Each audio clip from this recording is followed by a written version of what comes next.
These mothers have given testimony, if you will, have given the stories, have shared their stories, their personal stories that are a story of a human rights abuse being committed by the United States government. A California senator keeping the national spotlight on detention centers for immigrants. How this immigration story is playing out from California to Washington, D.C. And helping immigrant students, how California is picking up the tab for their legal aid.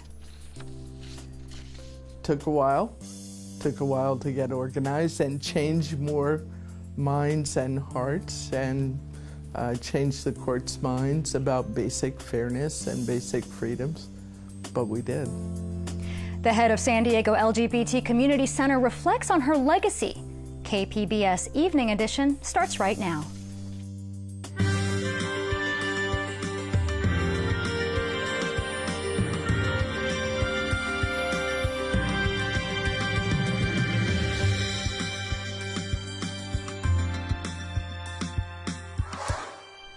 Good evening and thanks for joining us. I'm Maya Trabulsi. Today, Senator Kamala Harris toured the Otay Mesa Immigration and Detention Facility where she visited with migrant mothers whose children have been taken away.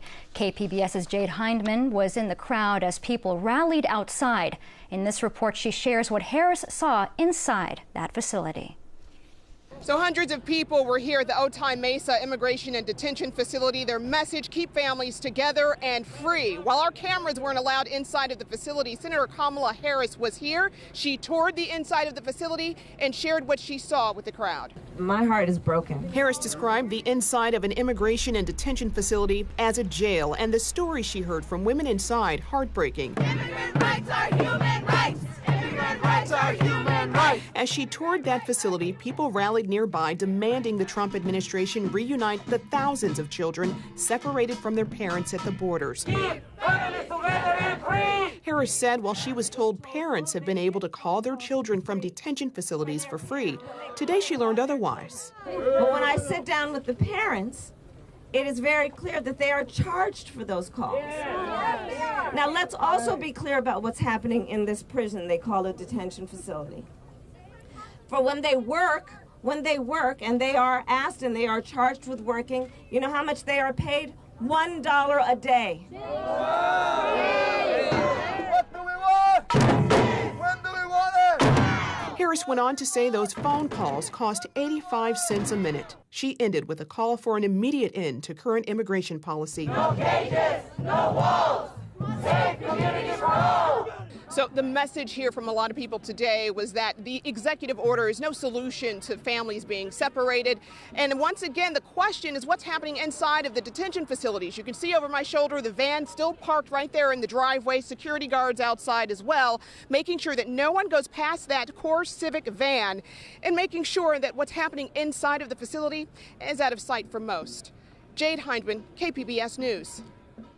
And President Trump hit back against the political firestorm over the forced separation of children from their parents. He tried to change the national conversation today.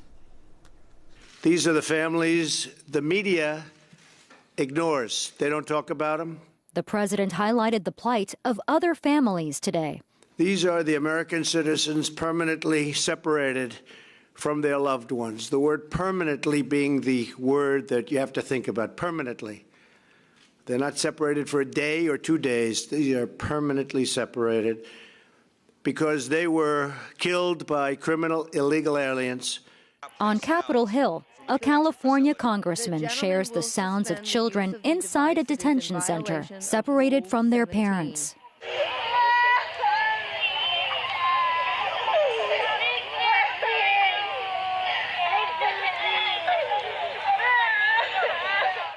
They were saying that I was violating decorum.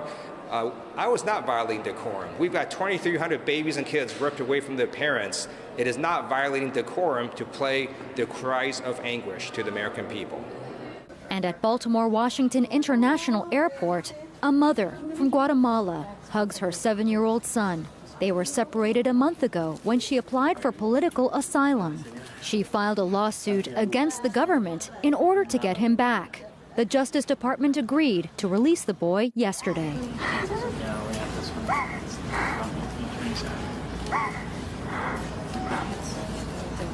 Interest of the property of the family continue forward. You can certainly come to the hospital.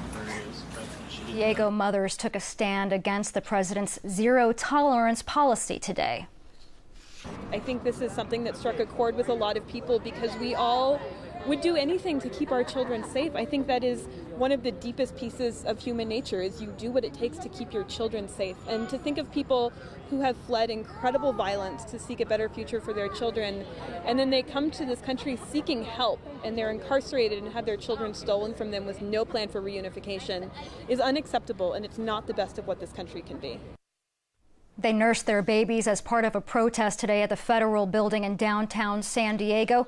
Organizers say today's rally was inspired by reports of border agents taking away a Honduran infant from her mother while nursing. Several San Diegans plan to march against President Trump's immigration policies tomorrow.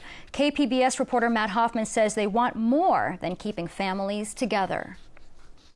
There are a number of rallies planned for this weekend. One of the largest is dubbed Families Belong Together and Free. It's being hosted by the group San Diego Indivisible. The march on Saturday starts at the Civic Center downtown. Participants then plan to head to a nearby Immigrations and Customs Enforcement building. President Trump recently signed an executive order to keep families illegally entering the U.S. together. Rally organizers say that move is not a solution, though, because children will still be detained with their families. They also say irreversible damage has been done to families already separated at the border. Trump says the U.S. needs to have a strong border or else millions of people will come here. Tomorrow's rally is scheduled to have speakers directly affected by Trump's immigration policy. It's set to start at 10 a.m. Matt Hoffman, KPBS News. University of California attorneys opened 1,200 immigration cases on behalf of students and families last school year. KPBS education reporter Megan Burks says that's a 30% uptick from the previous year. And it's why the governor is being asked to sign 2 bills that would boost legal aid for immigrant students by $21 million. The money would go to programs such as UC San Diego's Undocumented Student Services Center. We have computers that they can check out. We have calculators that they can check out. We have a small food pantry. Coordinator Danielle Alfaro says the center also helps students apply for DACA renewals and citizenship. It occasionally goes to bat for students detained by immigration officials. Our goal is to get them to be career ready, to get them to be contributors of our economy, contributors of our society, and so their immigration status is something that we need to look into. We can't just graduate individuals and have them not do what they wanted to do with their careers. Alfaro says the campus has about 400 students in the country illegally. A separate office offers legal services to all students. Megan Burks, KPBS News. Tonight, the PBS NewsHour will continue its look at immigration and the complicated process of reuniting children with their parents. That starts at 7 p.m. right here on KPBS. State auditors criticized the University of California for its handling of sexual misconduct complaints. They say UC administrators failed to deal with complaints in a timely fashion, and they failed to discipline faculty swiftly. A new report looked at 3 campuses, Berkeley, Davis, and Los Angeles. It shows, on average, it took much longer to discipline high-ranking faculty than staff. Also, corrective steps for those with multiple sexual harassment complaints were inconsistent. The auditor is recommending that the UC develop a more structured system for both the investigation and discipline process.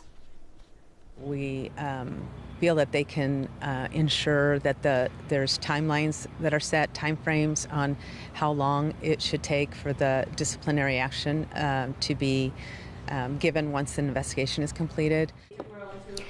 And a statement by UC President Janet Napolitano says the system accepts all of the auditor's recommendations and is committed to implementing them. It's the start of a new era for San Diego's LGBT Community Center. Chief Executive Delores Jacobs is stepping down. KPBS Metro reporter Andrew Bowen takes a look at her legacy and what lies ahead. Dr. Delores Jacobs has been a great leader in the LGBTQ community, and I have the great pleasure to call her my mentor.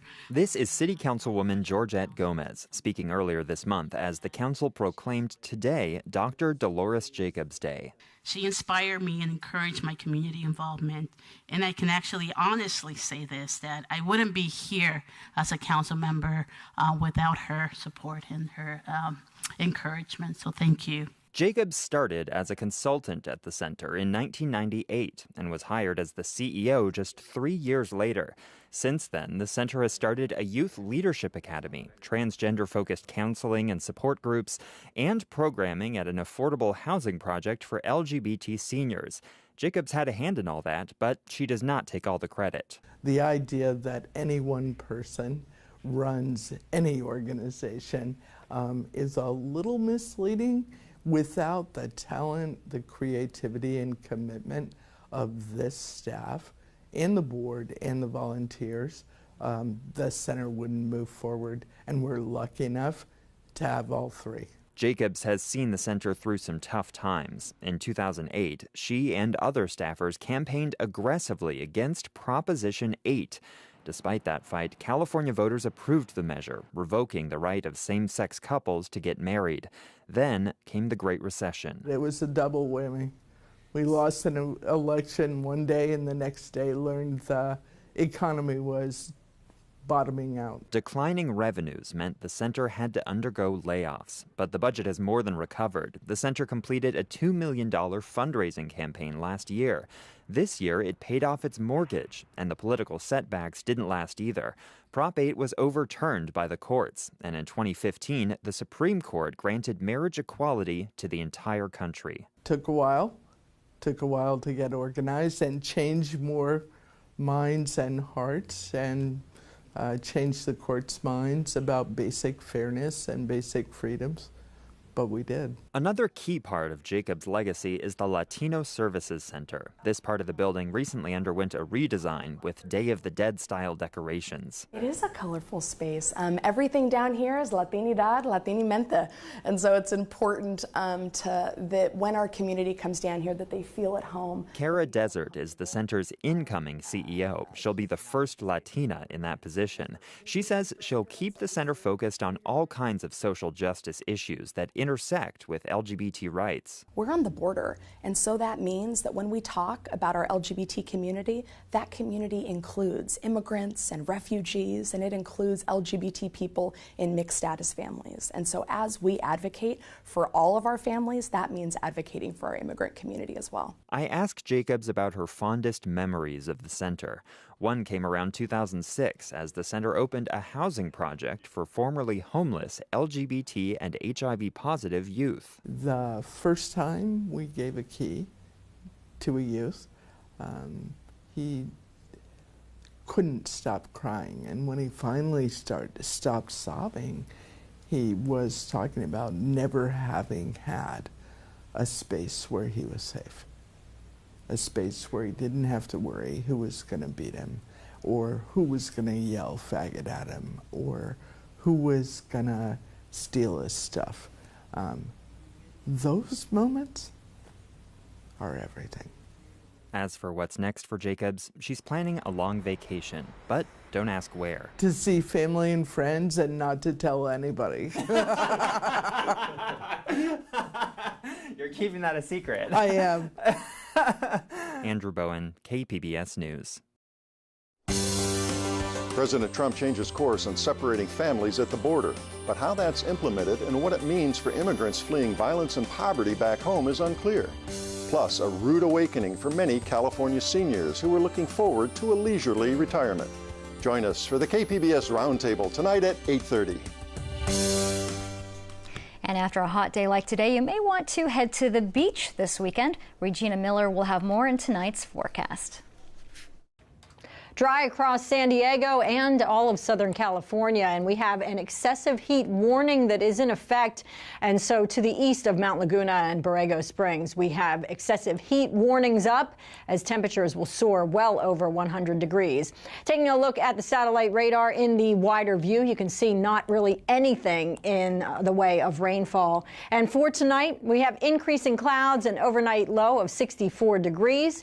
Some other locations here in Borrego Springs will be at 75 degrees under clear skies. Mount Laguna is clear at 61 degrees, and we have that baking heat with temperatures getting over 100 degrees in places like Borrego Springs, where we're at 106 for tomorrow. Into Oceanside, we're at 74 degrees, and in Chula Vista, 72 degrees with clouds giving way to sunshine. Triple-digit heat is going to be continuing here, but staying cooler at the coast for Saturday. That heat really occurring in the desert. So for the coast forecast here, we have temperatures in the 70s, the mid-70s, with morning low clouds giving way to sunshine. For the afternoon, we'll be in the upper 70s by the time we get to the midweek. Inland areas on Saturday, we're at 82 degrees with low clouds, then sun. 80 degrees on Sunday, and then we start to heat it up for the early part of next week into the mid-80s. In the mountain areas, 80 degrees, plenty of sunshine for Saturday. We'll be at 76, sunny and nice on Sunday, and we start to heat up Tuesday and Wednesday into the low 80s. And desert locations, 106 for your Saturday, 101 for Sunday. And look at that, by Tuesday, we're up to 109 degrees. I'm Regina Miller, KPBS News. More than 3 million people call San Diego and Imperial County home. With 9,000 square miles of space, we have lots of communities across the region. As part of our KPBS Explore project, we traveled to 5 communities to find out what makes all these places special. Tonight, we highlight Oceanside and the conversation between the haves and the have-nots. We're becoming 2 Oceansides very quickly. One thing that I always say is, like, you ask 10 different people about Oceanside, you probably get 10 different answers depending on where they're from within the city. Our beaches were probably the worst beaches in San Diego at one point.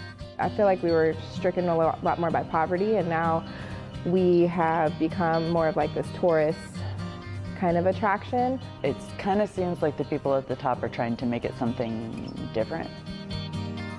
Economically, we're diverse as well. We have very affluent communities. We're a coastal city. For my kids, it's horrible. I mean, prices have gone up so much. I don't know how the next generation is going to be able to afford anything without the support of their family. Investors are coming in and buying the houses, and so therefore, slowly but surely, it's kind of pushed everything to be a little bit hidden, of like the depth and like the sincerity of what Oceanside really is and what the community really is about. And now we have people that don't really even know about our culture or our community coming in and out. Making Oceanside much more of a renter's community. It's drastic sometimes. We have kids that live in areas of the more marginalized minority communities, which tends to be more low income, that they're living in a completely different world than some of the kids that are living in more affluent neighborhoods. And so as they've been redeveloping, it's bringing in tourists, the new restaurants, the new hotels are bringing people in. Our beaches are being kept up. I feel like it's helped the economy, but I'm not too sure how it's affected like the residents that have actually grown up here. And so without a doubt, redeveloping Oceanside has been amazing. But also, us being a coastal city, sometimes it gets overlooked as, okay, it's another beach community. There's a lot of money here. There's also a lot of need here.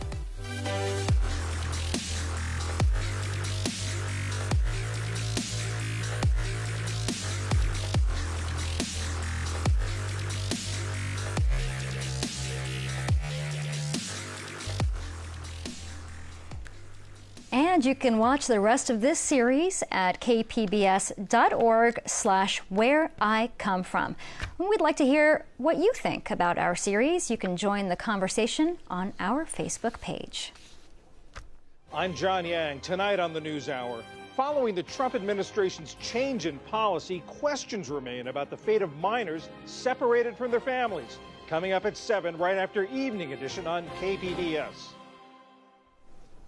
San Diego International Fringe Festival kicks off its 6th year. Opening night had 17 shows going at 4 locations. KPBS arts reporter Beth Accomando checked in with a few of the artists performing at Fringe for a preview of what's to come. I'm here at the San Diego Fringe Club, where San Diego International Fringe kicked off last night.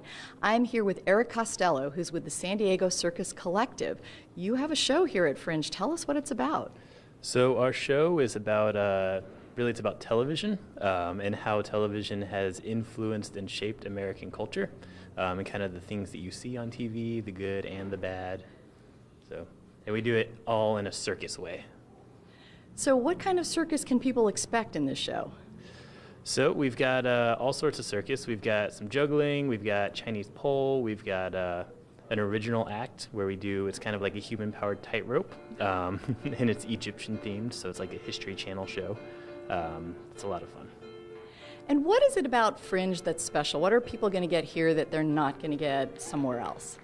So Fringe, I think the biggest thing about Fringe is the variety, right? The whole festival, you can come see our show and it's going to be amazing. But then you can go see another show after it, you see a show before it, and it's all going to be different stuff. There's some clowning, there's some comedy, there's all sorts of different shows here in addition to our amazing circus show. You can catch the San Diego Circus Collective at the Lyceum main stage tomorrow. I'm going to see if there are any more artists hanging out here at the Fringe Club. I've found Marcus Rodriguez of Tabled Manners here. So tell us about your show.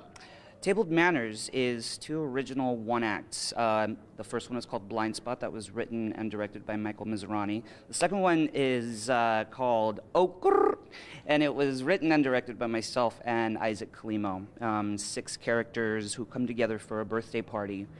And I think it's an exploration of soulmates and cake and getting drunk and good intentions gone bad.